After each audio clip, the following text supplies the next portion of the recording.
नमस्कार दोस्तों, मैं अंकुर उपाध्याय स्वागत करता हूं आप सभी का आपके अपने YouTube channel share market analysis में। दोस्तों, इस खबर का मेरे हिसाब से बहुत सारे लोगों को इंतजार था, स्पेशली उन्हें जो अदानी ग्रुप में इन्वेस्टेड है या फिर जो अदानी ग्रुप के स्टॉक्स में इंटरेस्टेड है, यानी इन्वेस्ट करना चाहते हैं, जो भी what ever the decision is but interested है, उनके लिए आज का दिन बहुत इंपॉर्टेंट था और अदानी ग्रुप के लिए तो था ही था, क्योंकि आज सुप्रीम कोर्ट का फैसला आना था हिंडनबर्ग एंड अदानी ग्रुप के ऊपर जो ये विवाद है इस पे। और यहां पे जो फैसला है वो आया ही नहीं, मतलब कि जो आंसर निकल के आए हैं वो थोड़े क्रिटिकल है। मैं आपको समझाने की कोशिश करता हूं क्या हुआ है क्या नहीं हुआ है। पहले मैं आपको बता दूं स्टार्टिंग से, वैसे आपको पता होगा, मुझे पता है टाइम वेस्ट करने वाली बात है, बट 30 सेकेंड्स ऑलमोस्ट हम देंगे। हिंडनबर्ग ने एक रिपोर्ट निकाली कि ये मैनिपुलेशन करा है स्टॉक्स पे। टोटल ओवरऑल 88 क्वेश्चंस थे, जिसमें से 5 इंपॉर्टेंट थे कि मैनिपुलेशन हुआ है अदानी ग्रुप के स्टॉक्स में, बहुत ज्यादा ओवर वैल्यूड है और ये स्टॉक यहां से लगभग 85% तक क्रैश हो सकते हैं। ठीक है, वहीं अदानी ग्रुप का 413 पन्नों के रिपोर्ट में आंसर दिया अदानी ग्रुप ने, जो कि पूरी तरीके से बेकार बता दिया हिंडनबर्ग ने। एंड अदानी ग्रुप ने यह भी कहा ये हमारे ऊपर एक, हमारे एफपीओ को खराब करना, हमारी रेपुटेशन खराब करने के लिए। और फिर केस हुआ, यहाँ पे इन्वेस्टर्स को काफी नुकसान हुआ, अदानी ग्रुप का काफी नुकसान हुआ, इनफैक्ट भारत की इकोनॉमी से काफी बड़ा पैसा खराब हुआ। उसके बाद ये कोर्ट सुप्रीम कोर्ट पहुंचता, सॉरी ये केस सुप्रीम कोर्ट पहुंचता हुआ दिखा, जहां से आज आंसर आना था, डिसीजन आना था, जो कि आ चुका है। लेकिन ये डिसीजन मतलब मैटर नहीं करेगा, अभी मैं आपके साथ शेयर करता हूं। Supreme Court no to centre's sealed cover suggestion on panel. Clear cut headline है, ये आपको अभी समझ में नहीं आएगी, अभी मैं आपके साथ समझाने की कोशिश करता हूं। A sealed submission by the central government on a panel to strengthen regulatory measures and protect investors following the Adani stocks collapse was turn down by the Supreme Court on Friday, which said it wanted full transparency in the matter. उन्हें ये sealed pack matter नहीं चाहिए, उन्हें पूरी transparency चाहिए, दोनों विपक्ष, दोनों पार्टी सामने। और उसके बाद कहीं ना कहीं सबको सुनने के, समझने के बाद यहां पे एक नहीं 3 जजों की बेंच फैसला लेगी। ये है पूरी बड़ी हेडलाइन। अभी इसको कोई जवाब नहीं मिला है, होगा ऐसे, और ये इसलिए होगा फुल्ली ट्रांसपेरेंसी के साथ, ताकि कोई इनके ऊपर ही ना आरोप लगा सके कि ये गवर्नमेंट से ये रिलेट था या वो रिलेट था, इसलिए आंसर आया। तो इसलिए यहां पे पूरा ओपनली आंसर आएगा, ओपनली 3 जजों की बेंच होगी और दोनों पार्टीज। आगे बढ़ते हैं, आगे क्या है। The court had last week asked for the suggestion on the formation of a panel of experts including a जज to examine the fallout of the fraud allegations against the Adani group which have wiped out crores in investor wealth and triggered fierce attack on the government by the opposition.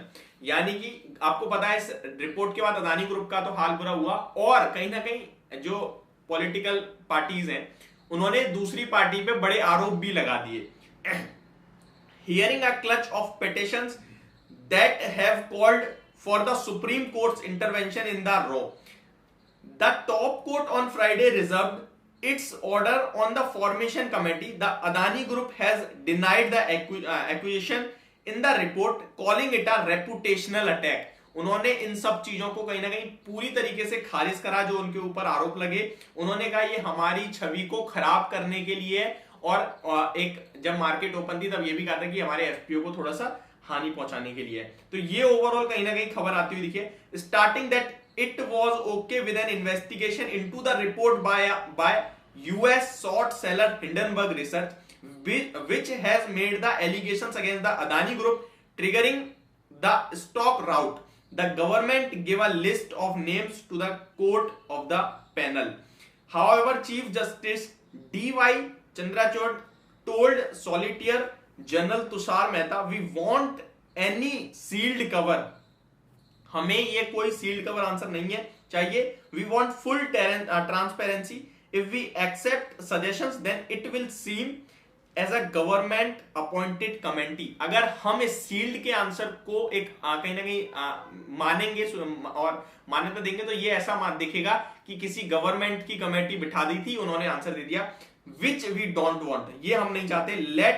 Leave it to us to decide, हमारे ऊपर छोड़ दो कैसे decide करना है। तो यहाँ पे ये जो है one of the petitioners in the case told Supreme Court they wanted a proper valuation of the shares for loans being given by bank as well as an audit of the Adani companies. तो ये demand भी आती हुई दिखी है एक तरीके से कि इनकी सारी डिटेल्स चाहिए, वैल्यूएशन चाहिए, बैंक्स को कितना लोन दिया है और एक ऑडिट और हो जाए। और ऑडिट के मामले आजकल बहुत खराब चल रहे हैं, मैं आपको बता दूं, रिसेंटली 70% गिरा है एक स्टॉक 3-4 दिन में ही। EKI एनर्जी आज तो ऊपर आ गया। खैर, तो ये सारी चीजें तो इसके ऊपर कहीं ना कहीं फैसले आते हुए दिखे। होप आपके लिए क्लियर हुआ होगा, बट यहां पे मुझे नहीं लगता कोई भी पॉजिटिव या नेगेटिव रिएक्शन होगा इसके बाद, क्योंकि अभी कोई फैसला हुआ नहीं है। लेट्स सी, और ये इतनी जल्दी आएगा भी नहीं, मुझे लगता है टाइम लगेगा। यहाँ पे जो अदानी ग्रुप के स्टॉक्स खरीदना चाहते हैं, मैं उनसे ये कहूंगा कि जिनमें वैल्यू थोड़े अच्छे दिख रहे हैं वहां खरीदें, और वो भी बहुत लिमिटेड। और जो बेचना चाहते हैं उनसे ये कहूंगा आप भारी नुकसान में हो, अभी थोड़ा सा रुक जाना आपके लिए अच्छा रहेगा, क्योंकि आप जो नुकसान बुक करोगे, जो पैसा आपके पास बचा हुआ आएगा वो कहीं निवेश करोगे, वहां उतनी तेज ग्रो मुश्किल ही होगा जितना यहाँ अगर कुछ अच्छा हुआ तो रिकवर हो जाए। बेशक यहाँ पे भी रिस्क भी बहुत है, बट आप ये भी देखो, आप ऑलमोस्ट अपना 70-80% छोड़ चुके हो, तो अब ये 20-25% और है। ये मार्केट में सबसे बड़ी गलत सोच होती है, जो मैं भी आपको बता रहा हूँ कि जो बचा है उसको और लगे रहने दो, बट फैक्ट यही है कि यही रिकवरी हो सकती है, अगर हो सकती है तो, बाकी नहीं हो सकती। और रिकवर आपका पूरा नहीं होगा शॉर्ट टर्म में, जितना होगा तेज होगा और ज्यादा होगा वो यही हो सकता है। तो मेरे हिसाब से आपको थोड़ा वेट करना ज्यादा बेटर ऑप्शन रहेगा, लाइक अदानी टोटल गैस हो गया या अदानी ग्रीन हो गया, या बाय इटसेल्फ अदानी एंटरप्राइज। हालांकि अदानी एंटरप्राइज ऑलमोस्ट रिकवर कर गया है, तो इसको अब मैं नहीं कहूंगा आपको बेचना है, बेच सकते हो। 1000 का लो था, 1700 का हाई लगा, 2100 तक गया था इनफैक्ट, तो वो मोर देन 100% का जंप आया। बट आप बात करें अदानी टोटल गैस, बात करें अदानी ग्रीन, बात करें अदानी ट्रांसमिशन, तो इनमें कोई बाउंस बैक नहीं आया। तो इनमें एक बाउंस बैक आ जाए तो डेफिनेटली आप वहां भी हल्के हो सकते हो। तो ये मेरी वीडियो, होप आपको समझ और पसंद दोनों आई होगी। Thank you so much for watching this video, have a great day guys.